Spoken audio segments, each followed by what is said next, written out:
Ladies and gentlemen, this morning we have had a scheduled meeting of the parliamentary group of the United Democratic Alliance involving our senators, members of the National Assembly, and today we asked governors who are in town to attend. We've had robust engagement on matters to do with the parliamentary calendar. We've had also consultations with members of the PG on party activities. The neck of the party was represented by the chair, the SG, and members of the secretariat. In preparation for the next general election and also in preparation of the next calendar of Parliament. We have engaged on many items on matters to do with the party and organizing the party to be ready for the forthcoming general elections after the announcement and the gazettement of the 9th of August 2022 as the date for the elections.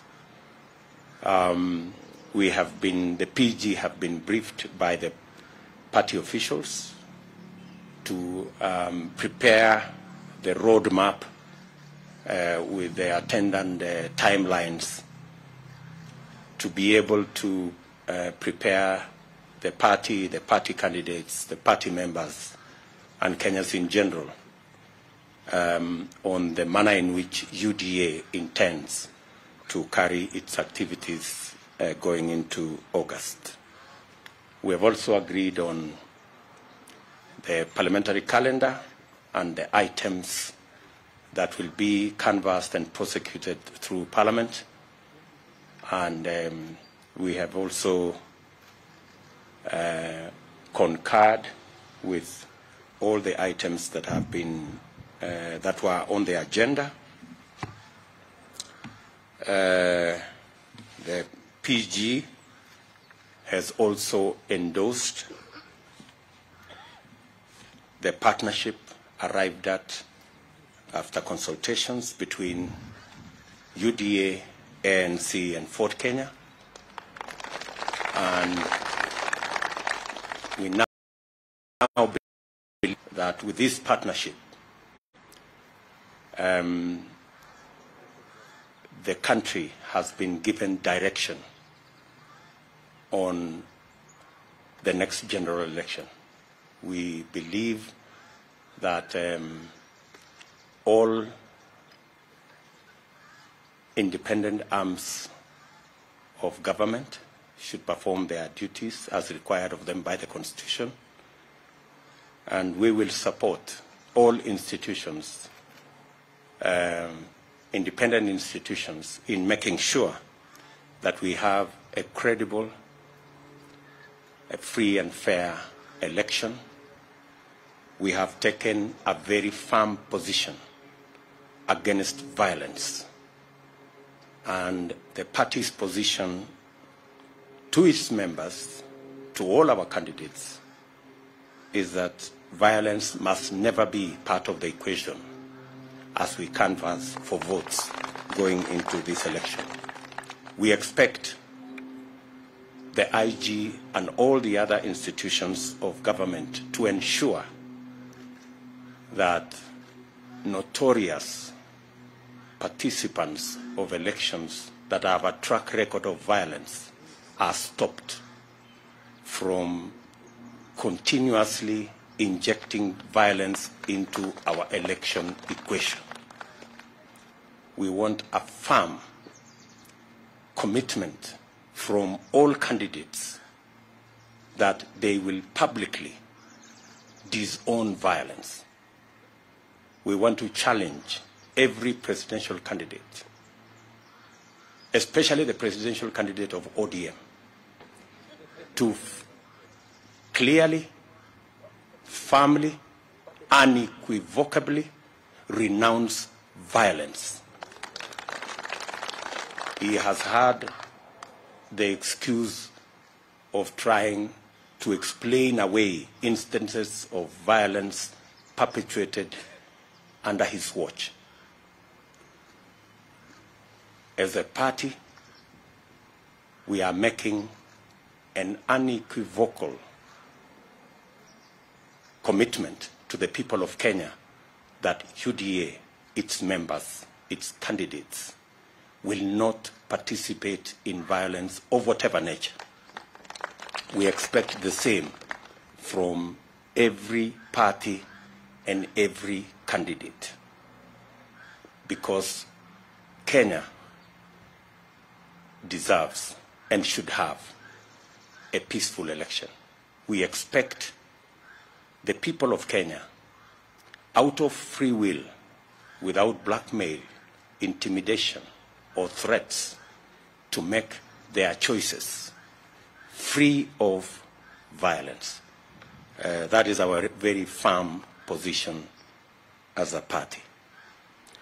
I'm going to ask members of the PG to read the statement on behalf of our parliamentary group, starting with Alice Wahome.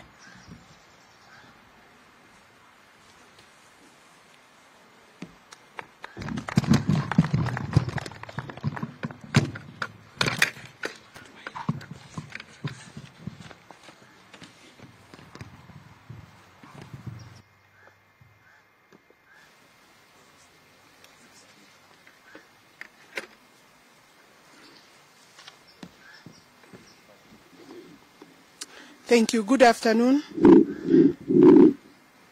The statement is given today by the PG of the United Democratic Party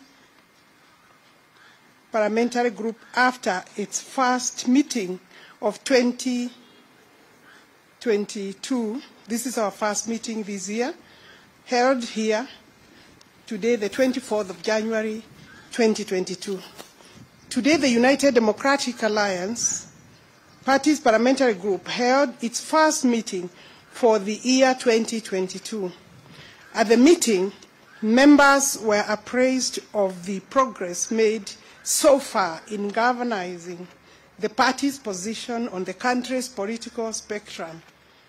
Members also had the opportunity to vigorously interrogate and audit the party's platform for socio-economic transformation based on the Hasra Nation's bottom-up economic framework. Pertaining to physical developments, members expressed grave concern over attempts by the government to increase the national debt ceiling in order to extend cover for reckless expenditures and wanton siphoning of public resources that continue to disgust and nauseate Kenyans. This nauseating and unprecedented profligacy has become the intolerable monument of the handshake era. You know, we are in the handshake era since 2018. Accordingly, the PG resolved to resist any further attempts to burden the people of Kenya with the unaccountable debt. Party members have therefore resolved to oppose the proposals in the finance bill to tax people of this country any further.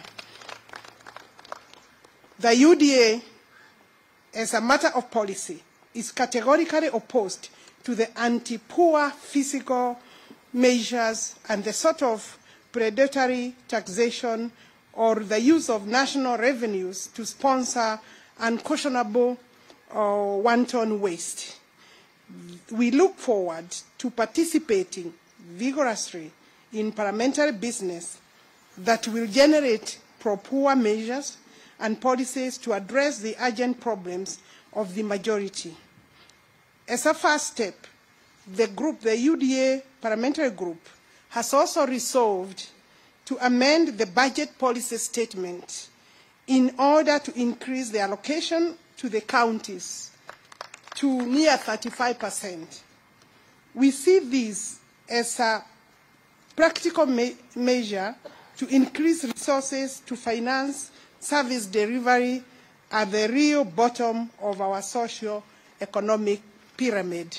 And I confirm that it is true. We met yesterday and we were guests at the ANC National Delegates Congress, and we did today confirm the movement forward, and we will engage and continue to engage the Ford Kenya and ANC, including their parliamentary groups that will be meeting with them soon.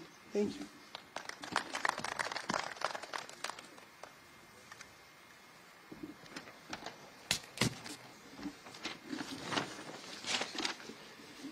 The UDA Parliamentary Group meeting exhaustively deliberated on the following agendas, which are part of the parliamentary calendar in its last few months. 1, the Political Parties Bill, the anticipated Election Laws Amendment Bill, the Huduma Bill, the Finance Bill 2022, the Budget Policy Statement 2022, the National Budget for 2022, the Petroleum Products Amendment Bill, which is coming for the third reading and the final, and the anticipated Regulations of Political Parties Act. Our members will participate robustly and vigilantly to ensure that the legislative output is pro-hustler, pro-the citizens, and conforms with the core principles of the UDA National Socio-Economic Transformation Platform. We are fully cognizant of the ongoing drought affecting various parts of our country, and we must give this matter serious attention because drought occasions tremendous human suffering and inflicts devastating losses to pastoralists, farmers, and all people whose livelihoods depend on the agriculture sector, the livestock and beekeeping value chain system. And we look at this in the light of the supplementary budget and the main budget that will come before this House. And more specifically, our parliamentary group, in looking at the supplementary and the main budget, will allocate resources to agricultural farmers who are now beginning the planting season in order to cushion them and give them subsidy. And I ask government that the resources Parliament will allocate will act as subsidy to our farmers as they begin the planting season. And above all, allocate more resources in the supplementary and the budget for the pastoralists who are affected by the drought. Therefore, the UDA Parliamentary Group resolved to introduce amendments to the budget policy statement, to the supplementary budget, in order to allocate enough and adequate resources to caution Kenyans from the harsh economic conditions, including the impact of drought. As our PG goes forth to engage in Parliament on issues that matter to millions of ordinary Kenyans, the party parliamentary wing will continue to involve Kenyans of all walks of life to participate in defining and redefining our party's agenda. And this involves wananchi from all levels are invited, and from all wards to all our counties, to join us and contribute to consultations that will discuss the economy of our country, how to revamp the economy under our leadership, that will be conducted in all the 47 counties, that will be led by our economic team, working with our Secretary General at the party level. And this is what will produce the party's campaign manifesto at all levels, so that each and every Kenyan in every part of our country will have a role to participate in the development of the UDA manifesto. The UDA is committed in conducting its political activity in a peaceful, inclusive, respectful manner that optimizes democratic engagement and produces a cohesive national conversation. We therefore strongly deplore any form of inciting, divisive or discriminative activities during the campaign period or at any other time. Our communication and broadcast media must be tools of national building, not incitement and the propagation of hate within our society. Our criminal justice system must perform its constitutional duty of protecting freedom of the citizens and effectively dealing with antisocial tendencies during the campaign period. As our party leader and the Deputy President of the Republic of Kenya has said it earlier, the parliamentary group has also endorsed our partnership between UDA, ANC, and Ford Kenya, and we have agreed that on all programs, and even in Parliament, on all programs of joint rallies, and that our leadership in the National Assembly and in the Senate will have a further consultation with the leadership of ANC and Ford Kenya, so that at the legislature we form a common ground and a purpose that will benefit the people of Kenya. Thank you very much.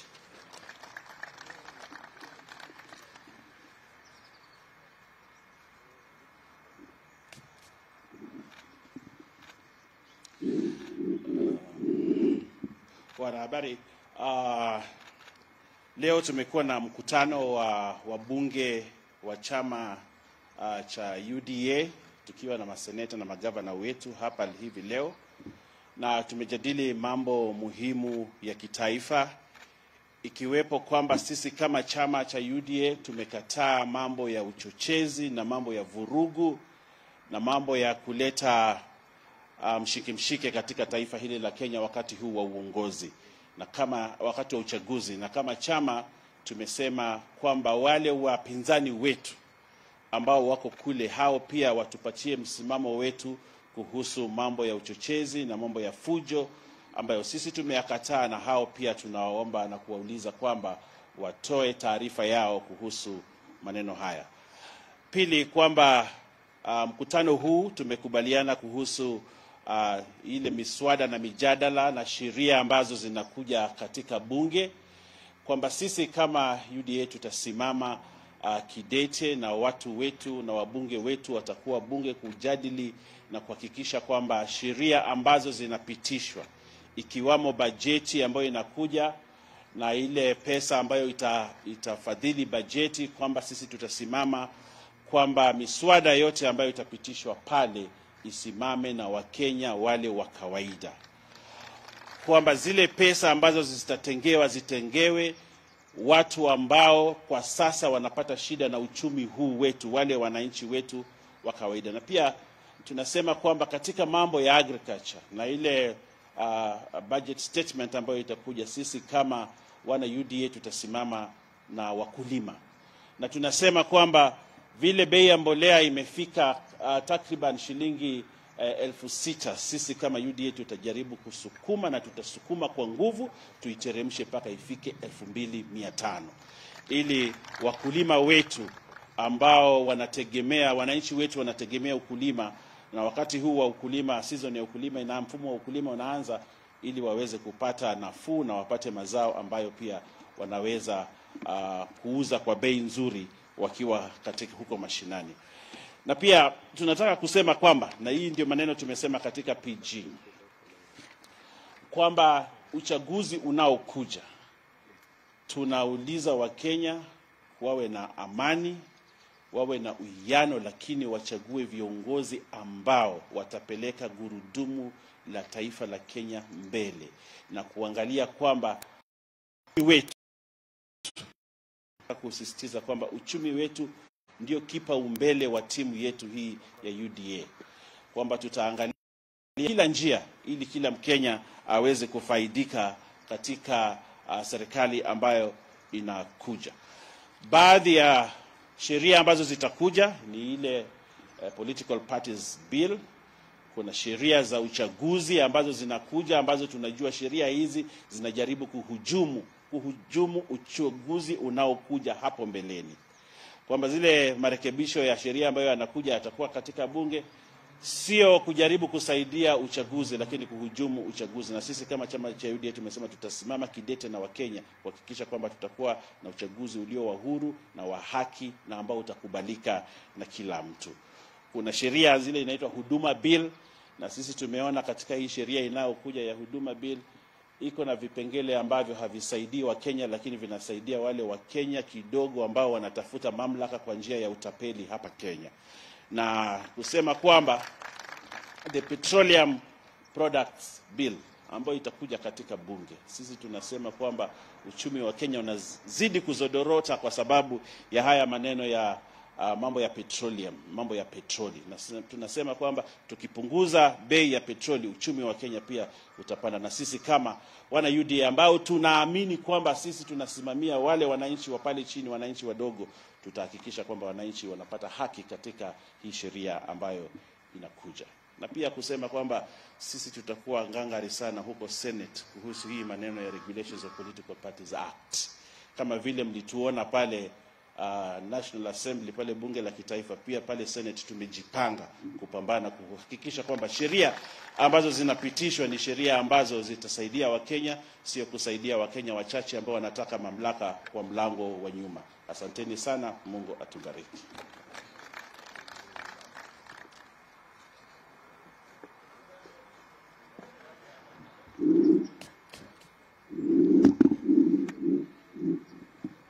As a UDA party, under the leadership of our party leader, Deputy President, we have had a very successful PG meeting, the first of such a kind in year 2022, and we have briefed the parliamentary group on the IEBC timelines as we walk towards the 9th of August 2022, specifically because the IEBC has now gazetted 9th August 2022 as the official date of the elections for all positions, beginning from the presidential level up to the MCA level.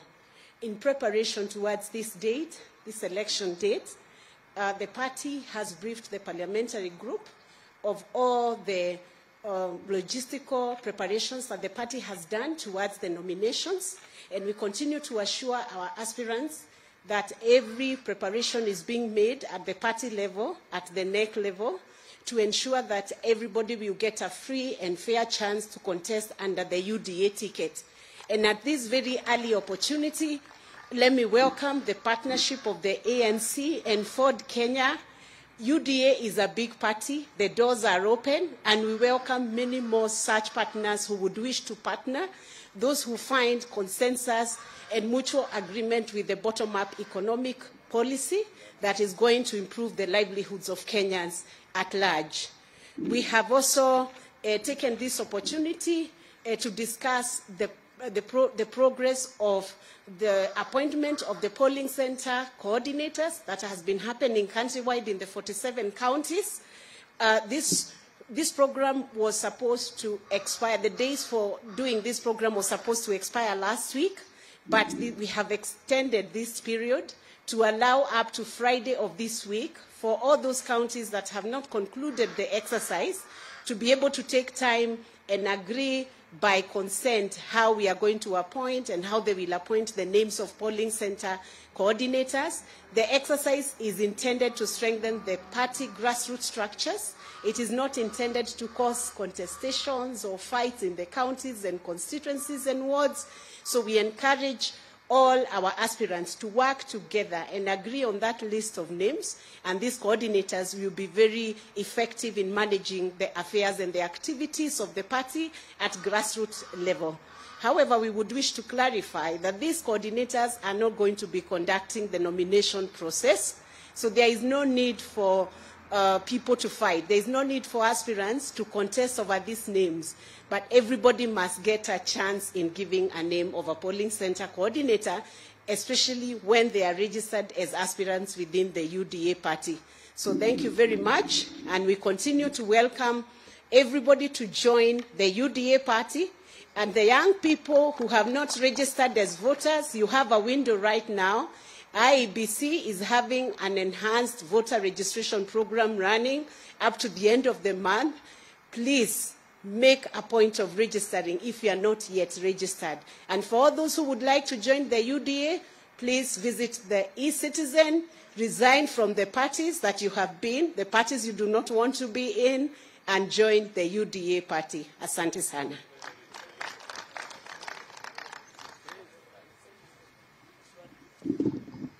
Let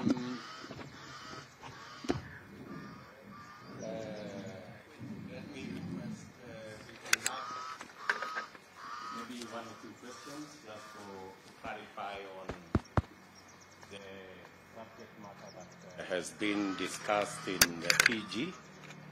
So, yes, Mr. Muredi or Maneto Nanewinjama. Good afternoon, Deputy President. Good afternoon. Three questions. One question at a time. If you would probably provide some of the details of this relationship that you formed with the Amani National Congress and for Kenya, and what numbers are you looking at with regards to parliamentary strength, now that most of the talk that is here is with regards to the strength and pushing the agenda that is Hasla-driven. And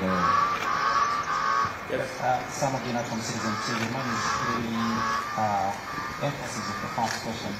The nitty-gritties in the partnership deal with the ANC for Kenya, and then also when it comes down to probably the nominations, how are you going to engage with these two parties? Thank you very much. As you can see, we do not have the other members of our now enlarged team, ANC and Fort Kenya, in our midst. So we will not be in a position to discuss details. We, however, want to tell you and tell the country that if you followed the statement of our friend Musalia Mudavadi, it was about the country, the status of the country, the status of the economy, matters impunity, matters that touch on democracy, you know, matters to do with debt. Those are the issues at the heart of our conversation with our partners in ANC and Fort Kenya. They are the priority discussions that we are having on how do we get this country from where it is, because something urgent, something major has to be done, and that is the discussion we are having. The rest of the details of our relationship will be in subsequent documents. You know, any relationship between parties will be filed with the registrar of political parties at an appropriate moment. So you might have just to wait a bit for you to get those details. And they will be public. They will not be, they will be very public documents. So you don't have to worry and try and fish around for those details. On the other matter that, on matters to do with Parliament, we are having our parliamentary group meeting today. Our friends will be having, I think, theirs tomorrow or the day after. And we will then subsequently agree on how we are going to conduct parliamentary business and what kind of format we are going to adopt in making sure that we prosecute that parliamentary business jointly and in a coordinated manner. As you heard us announce yesterday, we have already agreed on a series of rallies Wednesday through Saturday, and you will of us in the coming days. So relax. Any other questions? Yes, my good friend. That should be the last one. James Mbaka from this town. About two questions. One, you've taken a previous political forming a coalition. What makes ANC or for the Kenya rather getting a differential treatment in the arrangement and the invitation towards the general election? Is about the political parties amendment bill that is in Parliament. Your new partners have had different to how coalitions, political parties should approach elections. Now with the coming in on board for the ANC, are you going to see it as a really rather considered thank you so much. UDA continues to believe that the way to eliminate ethnicity from our politics is to work on a national political party. That's a very firm position. We have, however, worked with other political parties for purposes of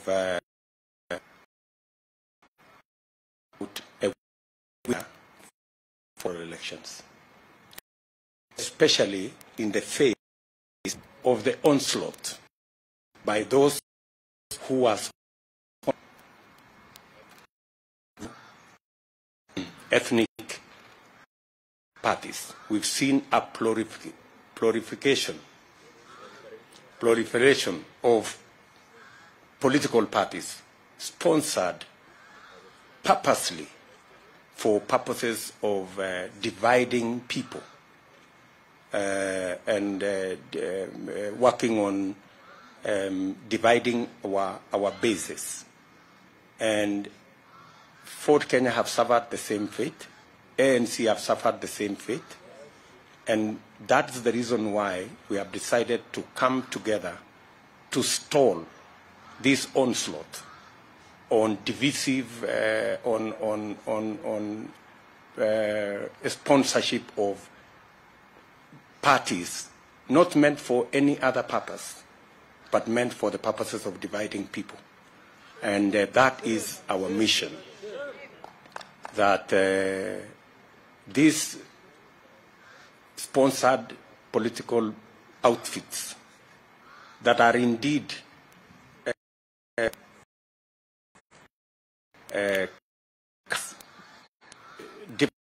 parties, but they are actually ODM outfits, because our competitors cannot face the electorate because of their bad history. So in certain areas, they camouflage themselves as for that party or something called Kuzimia, you know. I mean, who doesn't know that this whole charade around Kuzimia is just ODM trying to reincarnate itself and to pose as something different from what the people of Kenya know them to be. And that is our very firm position. And we have agreed with our partners, ANC and Ford Kenya, that our mission is, as opposed to what our competitors are doing to create divisions, our mission is to unite the country. And so we are pursuing that mission.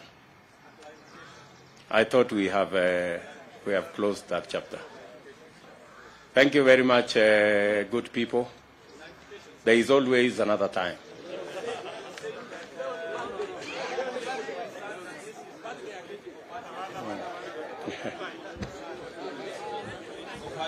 This other one is being sponsored. And number two, now that you're also being open to coalitions, why would your members be opposed to a law that is creating an avenue for creating coalitions? How will you be able to discern now that you're saying ANC is facing the same problem, Ford Kenya is facing the same problem, and all these other political parties are not genuine? My friend, unless you don't live in Kenya, unless you don't live in Kenya. When we say sponsored political parties, I think you know them as much as I do. And you know who the sponsors are. And you know who are being sponsored. And they are even unapologetic. They say, we are this and this political party, but we support this group. Because those are their sponsors. These are not parties that have been formed for purposes of winning any election. These are parties that have been formed to camouflage, the ugly past of some parties, so that they look different from who Kenyans know them to be. That's really the whole issue. By the way, our position on the political parties bill is very clear. There are provisions inside there that are unconstitutional. And those are the provisions we are against. The Constitution defines what a political party is. You cannot use the law to redefine what a political party is. The clarity with which the Constitution has on matters to do with the powers of independent institutions. You heard IEBC say yesterday that some of the provisions of the Political Parties Act infringe on the functions, the independent functions of IEBC. And I am sure that even if this law is forced through, Kenyans will stand up to it and challenge it in the right places so that the Constitution is upheld and a free, fair, democratic elections are held. Thank you very much, good people. Asanteni sana. Well done. Well